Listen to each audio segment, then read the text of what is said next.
8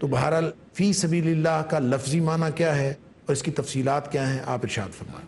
فی سبیل اللہ کے لفظی معنی تو ہیں اللہ کی راہ میں۔ جی جی۔ اب اللہ کی راہ میں سے مراد اس سے زیادہ تر علماء لیتے ہیں جہاد۔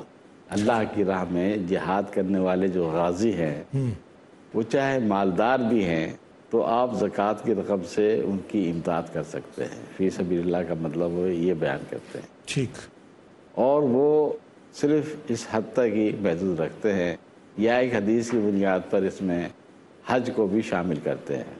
اچھا۔ حدیث میں آتا ہے الحج والعمرۃ فی سبیل اللہ، اچھا کہ حج اور عمرہ یہ فی سبیل اللہ میں شامل ہے، یہ ایک حدیث ہے۔ اچھا۔ ہاں، البتہ شیخ البانی رحمہ اللہ نے کہا یہ حدیث صحیح ہے لیکن اس میں عمرے کا لفظ جو ہے نا وہ شاذ ہے، اچھا، اس لیے ان کے نزدیک صرف الحج فی سبیل اللہ صحیح طور پر ثابت ہے، یعنی حج کے لیے زکوٰۃ دی جا سکتی ہے۔ زکوٰۃ دی جا سکتی ہے۔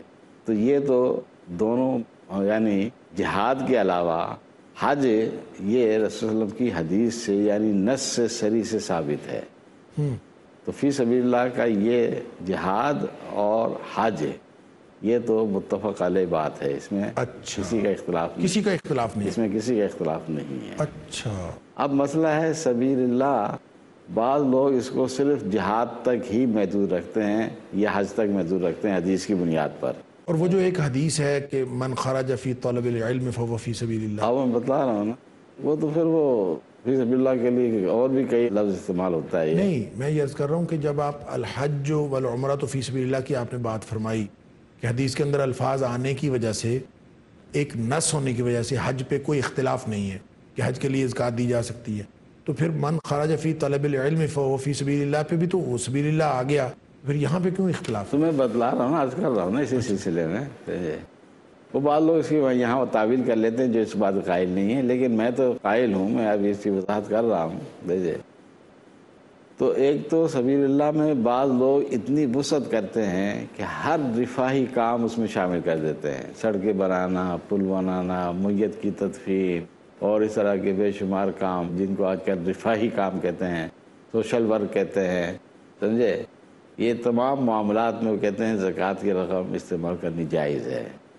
تو اتنی وسعت پیدا کرنے سے ظاہر بات ہے کہ اللہ تعالیٰ نے جو تحدید کی ہے ان نماز کے کلمہ حسر کے ساتھ تو وہ تو بے معنی ہو جاتی ہے، اس لیے یہ موقف یکسر غلط ہے۔ زکوٰۃ کی رقم سے اس طرح کے کام نہیں کیے جا سکتے جن کو ہم رفاہی کام کہتے ہیں۔ تاہم علماء کا ایک گروہ اس میں اتنی وسعت پیدا کرتا ہے کہ فی سبیل اللہ یعنی جہاد کا کیا مقصد ہے؟ اعلاء کلمت اللہ، اللہ کے کلمے کو بلند کرنا، اللہ کے دین کو غالب کرنا۔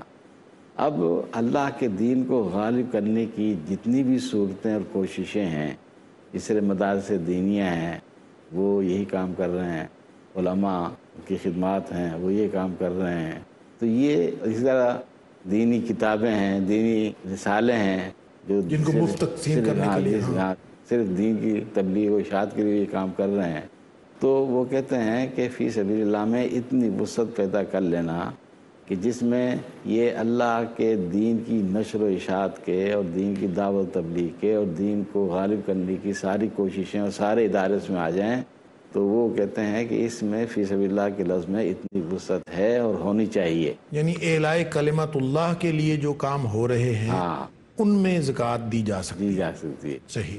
تو اسی اعتبار سے پھر وہ کہتے ہیں کہ علوم دینیہ کے طلباء ان کو بھی آپ اس میں شامل کر سکتے ہیں، جس طرح کہ آپ نے مثال دی ہے تو یہ بھی اس میں آ جاتے ہیں۔ اس طریقے سے وہ جو نواب صدیق حسن خان کی رائے میں نے نقل کی ہے اور علامہ یوسف قرضاوی کی، وہ کہ وہ علماء کو بھی شامل کرتے ہیں کیونکہ ان کے ذریعے سے بھی دین کی نشر و اشاعت کام ہوتا ہے اور دین کے غلبے کے ہی کام کرتے ہیں وہ، تو وہ بھی اس میں آ جاتے ہیں۔ تو یہ فی سبیل اللہ میں اتنی وسعت پیدا کی ہے، اس کو صرف فی سبیل اللہ کے مفہوم میں تھوڑی سی وسعت کر کے جو جہاد کا مقصد ہے اس مقصد کی حد تک جو چیزیں آ رہی ہیں اس کو اس میں شامل کرتے ہیں، اور میری رائے میں یہ رائے بہت مناسب ہے۔ آج کل اس میں اتنی وسعت ہونی چاہیے، اور اس کی وجہ ایک یہ بھی ہے کہ اسلام کی تبلیغ و دعوت کا جو کام ہے اور دین اسلام کے غلبے کا جو کام ہے، ہماری حکومتیں تو یکسر غافل ہیں، سمجھے، اور عوام کے اندر بھی یہ جذبہ موجود نہیں نہیں ہے۔ ہے۔ اب اللہ تعالیٰ بہت سے لوگوں کے دلوں میں بیچاروں میں یہ جذبہ پیدا کر دیتا ہے، وہ مدرسے قائم کرتے ہیں، دینی ادارے قائم کرتے ہیں، دین کی نشر و اشاعت کے کام کرتے ہیں، لیکن ان کے پاس جذبہ تو ہوتا ہے، وسائل کی کمی ہوتی ہے۔ تو اب ایسے لوگوں کے جذبے سے فائدہ اٹھاتے ہوئے ان کو وسائل مہیا کرنے چاہیے۔ اچھا، اس میں بھی بہت سارے سوالات پیدا ہوتے ہیں، میں آپ کے سامنے رکھوں گا، لیکن اس وقت ہمیں ایک وقفے پہ جانا ہے۔ ناظرین کرام، تشریف فرما ہیں مولانا حافظ صلاح الدین یوسف صاحب، اور گفتگو ہو رہی ہے زکوٰۃ کے احکام و مسائل کے حوالے سے، اور اس ضمن میں آج کے پروگرام میں بلکہ گزشتہ کئی پروگرامات سے ہم مصارف زکوٰۃ، یعنی جن لوگوں کو زکوٰۃ دی جا سکتی ہے ان کی مدات سمجھنے کی کوشش کر رہے ہیں کہ کون کون لوگ ہیں۔ وقفے کا وقت ہوا چاہتا ہے، انتہائی مختصر سے وقفے کے بعد ہم دوبارہ حاضر خدمت ہوتے ہیں۔ امید ہے آپ ہمارے ساتھ رہیں گے۔ السلام علیکم ورحمۃ اللہ وبرکاتہ۔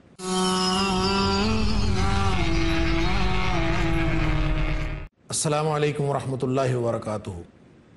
ناظرین کرام، وقفے کے بعد ایک دفعہ پھر خوش آمدید۔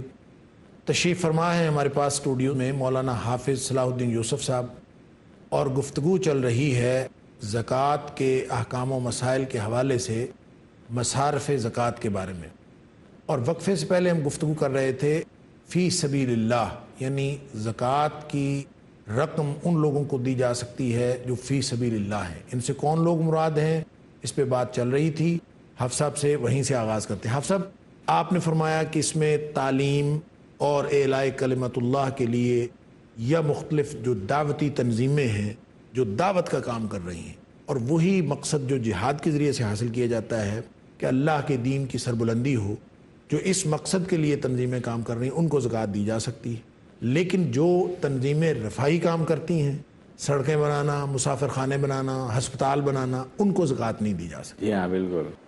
سمجھ آ گئی بات۔ اب آج کل اسپتال والے بھی لوگوں سے زکوٰۃ وصول کرتے ہیں، اور یہ بالکل ٹھیک نہیں ہے۔ تو یہ بالکل غلط ہے۔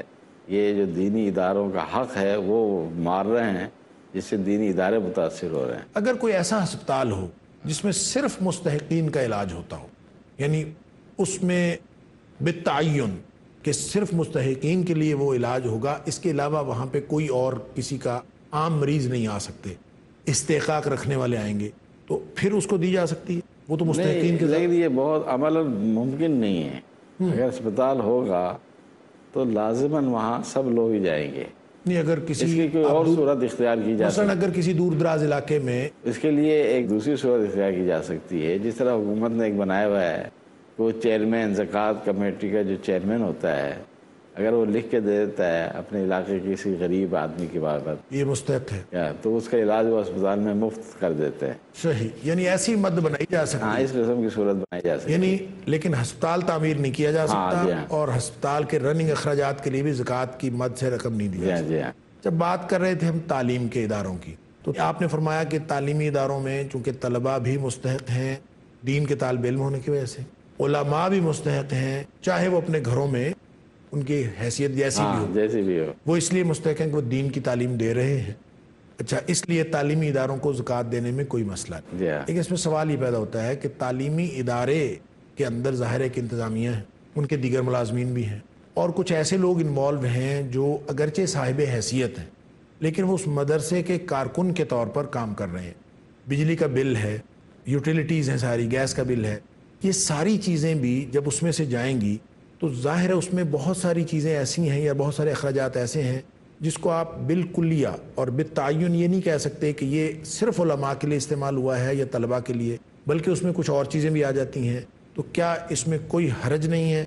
تعلیمی ادارے کو دے دینی چاہیے زکوٰۃ اور اس میں سے ساری چیزیں خرچ ہو جائیں، کوئی حرج نہیں ہے؟ اس کی دو صورتیں ہیں۔ اگر تو وہ زکوٰۃ کے علاوہ بھی کچھ تعاون کو ملتا ہے یا مل سکتا ہے تو وہ اس کے لیے کوشش کرنی چاہیے، اور وہ اپنے فنڈ دو نوعیت کے بنا لیں، دو الگ الگ اکاؤنٹس بنائیں، ایک میں زکوٰۃ فنڈ ہو، دوسرا تعاون جو ہے وہ۔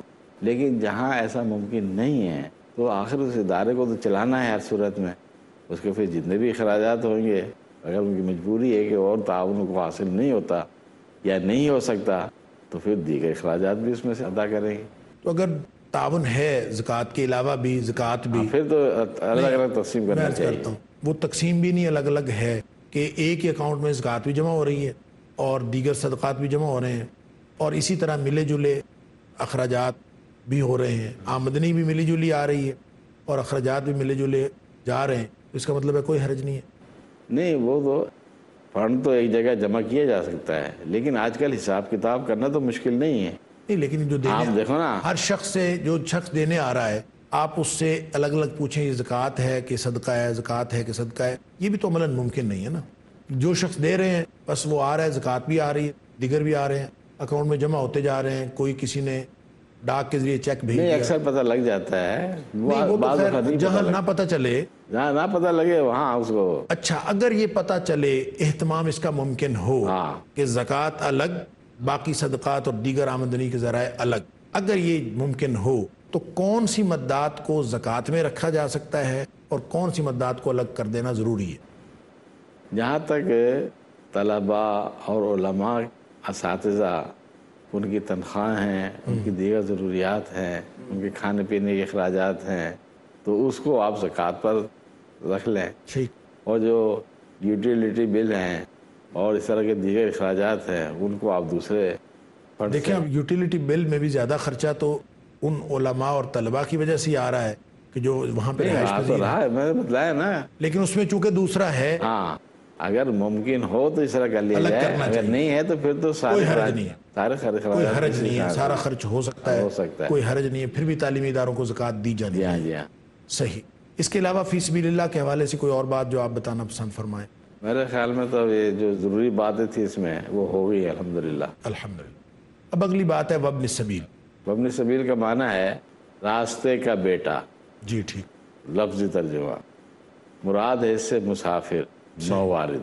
ایک شخص کسی دوسرے ملک میں یا دوسرے شہر میں جاتا ہے کسی بھی کام کے لیے، وہاں اتفاق ہے کہ اس کے پاس رقم خرچ ہو جاتی ہے یا ضائع ہو جاتی ہے، بعض دفعہ جیب کٹ جاتی ہے انسان کی، سمجھے. اب وہاں وہ محتاج ہو جاتا ہے، تو گھر میں چاہے وہ صاحب حیثیت ہے، غنی ہے. اب آج کل تو بینک اکاؤنٹ ہوتے ہیں اصحاب حیثیت کے، وہ ہر جگہ سے نکلوا جا سکتے ہیں، لیکن ہر شخص کے تو پھر بھی نہیں ہو سکتے. تو اس لیے اگر کوئی اس قسم کی صورت پیش آ سکتی ہے کسی مسافر کو، تو اس کی مدد بھی زکوٰۃ کی رقم سے کرنی جائز ہوگی. یہ ہے وابن السبیل کا مطلب. لیکن کتنی مدد کرنی ہے اس کی؟ صرف جتنی اس کی ضرورت پوری ہو جائے. صرف اتنی کہ وہ گھر پہنچ جائے؟ ہاں وہی نا، بس اس کی ضرورت پوری ہو جائے. یعنی گھر پہنچنے تک کے اخراجات. یہ نہیں ہے کہ اگر وہ سٹے کرنا چاہتا ہے، دبئی میں آیا ہوا ہے یا کسی اور جگہ پہنچا ہوا ہے سیر کرنے کے لیے، یا 5 اسٹار ہوٹل میں ٹھہرا ہوا ہے، لندن پہنچا ہوا ہے، اور وہاں پہ وہ مسافر ہے، پیسے اس کے کم ہو گئے ہیں، تو وہ کہے کہ میں چونکہ مسافر ہوں لہٰذا میری مدد کی جائے. اور اس کا مطلب ہے اس کے رہائش کا بندوبست اور اس کا سارا جملہ اخراجات پورا کرنا، یہ درست نہیں ہے. نہیں، بلکہ صرف اس قدر مدد کہ وہ واپس اپنی جگہ پر پہنچ سکے. جی ہاں. الحمدللہ یہ مکمل ہوئی 8 مدات. جی ہاں. اور اس میں ایک سوال یہ پیدا ہوتا ہے کہ اللہ کریم نے 8 مدات ایک ہی آیت میں انما کے حصر کے ساتھ، جیسا کہ آپ نے فرمایا، بیان فرما دی. اب کیا ان سب لوگوں کو زکوٰۃ تھوڑی تھوڑی 8 کے 8 کو دینی ضروری ہے؟ کہ ذہن میں یہ تصور تو آتا ہے کہ اللہ تعالیٰ نے 8 جگہ رکھی ہیں تو آدمی اپنی زکوٰۃ کے 8 حصے کرے اور ان 8 قسم کے لوگوں کو دے دے، یا یہ کہ ان میں سے کسی بھی ایک کو دی جا سکتی؟ اصل میں اس کا تعین حالات اور ضروریات پر منحصر ہے. جس طرح کے حالات ہوں، جس طرح کی ضروریات ہوں، تو یہ کوئی ضروری نہیں ہے کہ ان کو 8 حصوں پر تقسیم کر کے تھوڑی تھوڑی تقسیم کی جائے. یہ کوئی ضروری نہیں ہے. اکثر علماء کی رائے یہی ہے. آپ حسب ضرورت جس کو زیادہ مناسب سمجھتے ہیں وہاں خرچ کر سکتے ہیں. مطلب مثال کے طور پر اگر جہاد ہو رہا ہے تو وہ سب سے مقدم ہے. اچھا جی، آپ ساری رقم جہاد پر خرچ کریں گے اس وقت. یہ مقدم ہے. بالکل ظاہر بات ہے، یہ سب سے اہم چیز ہے. صحیح. لیکن اس لیے وہاں زکوٰۃ کی جتنی بھی رقم ہوگی سب اس جہاد پر خرچ ہوگی پھر ایسی صورت میں. اور جب جہاد نہیں ہو رہا ہے اور فقراء و مساکین کی کثرت ہے تو پھر آپ فقراء و مساکین کی یہ 2 مدیں ہیں یا مقروض ہیں وہ بھی اسی ذیل میں آ جاتے ہیں، تو ان مدات پر آپ خرچ کریں. جہاد بھی ہو رہا ہے، غرباء مساکین بھی موجود ہیں، لیکن اس وقت موقع پر غربا مساکین کی ضروریات کو نظر انداز کر دیا جائے گا، جہاد کو اہمیت دی جائے گی۔ اچھا، یعنی ایسا نہیں آپ کر سکتے کہ جب سب موجود ہیں، غربا مساکین بھی موجود ہیں اور ان کی ضروریات بھی شدید ہیں، تو آپ کچھ رقم جہاد میں دے دیں اور کچھ اس میں دے دیں، ایسا نہیں کیا جا سکتا؟ نہیں، بہت کیا جا سکتا ہے، کیا جا سکتا ہے، بہت شدید حالت مطلب ظاہر ہے اگر ایسے حالات ہوں تو آپ، یعنی بہت اچھا کہا آپ نے کہ ضرورت کے مطابق اس کو دیکھا جائے کہ جہاں زیادہ ضرورت ہے وہاں اس کو تقسیم کرنا ہے، جہاں زیادہ ضرورت ہے وہاں تقسیم کر دیں، جہاں ایسی کوئی بات نہیں ہے، وہاں ایک مد ہے وہاں آپ خرچ دیں، 2 مدیں ہیں تو وہاں پہ بھی خرچ ہو سکتی ہیں، 3 مدیں ہیں تو وہاں بھی خرچ ہو سکتے ہیں، صحیح۔ اچھا، اجتماعی طور پر بھی اور انفرادی طور پر بھی۔ اچھا، ایک سوال میرے ذہن میں یہ آ رہا تھا کہ کیا کوئی ایسا شخص بھی مستحق ہو سکتا ہے زکوٰۃ کا ان مدات کی روشنی میں جو خود صاحب نصاب ہو؟ جی ہاں، وہ جس طرح میں نے پہلے سفید پوشی والا مسئلہ بیان کیا ہے، یہ صورتیں ہمارے معاشرے میں عام ہیں جن کی طرف توجہ نہیں دی جاتی، اور وہ یہی سمجھتے ہیں کہ اس کے پاس تو گھر بھی ہے، اس نے تو کار بھی رکھی ہوئی ہے، اس نے تو موٹر سائیکل بھی رکھا ہوا ہے، اور اس کے بعد تو فلاں چیز بھی رکھی ہوئی ہے فلاں، جبکہ وہ بیچارہ مقروض ہے، پریشان حال ہے۔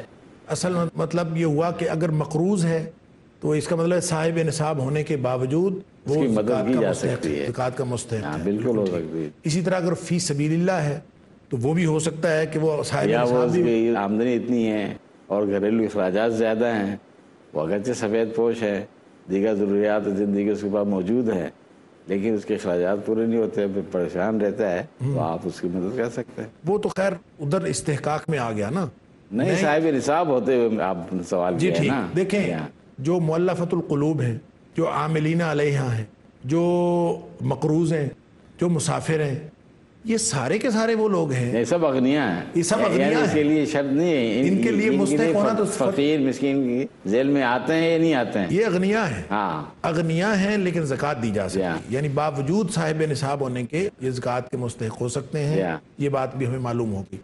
حافظ صاحب محترم، بہت شکریہ، مصارف زکوٰۃ کے بارے میں ہماری الحمدللہ گفتگو مکمل ہوئی۔ ناظرین کرام، زکوٰۃ کے احکام و مسائل، اس کے حوالے سے ہماری گفتگو کا سلسلہ جاری ہے اور گزشتہ کئی پروگرامات سے ہم رہنمائی حاصل کر رہے ہیں مولانا حافظ صلاح الدین یوسف صاحب سے۔ آج کے پروگرام میں ہم نے گفتگو مکمل کی مصارف زکوٰۃ کے حوالے سے، اور اگلے پروگرام میں ہم زکوٰۃ ہی سے متعلق جو دیگر مسائل ہیں ان پر رہنمائی حاصل کریں گے مولانا حافظ صلاح الدین یوسف صاحب سے۔ تب تک کے لیے اجازت دیجیے، السلام علیکم ورحمۃ اللہ وبرکاتہ۔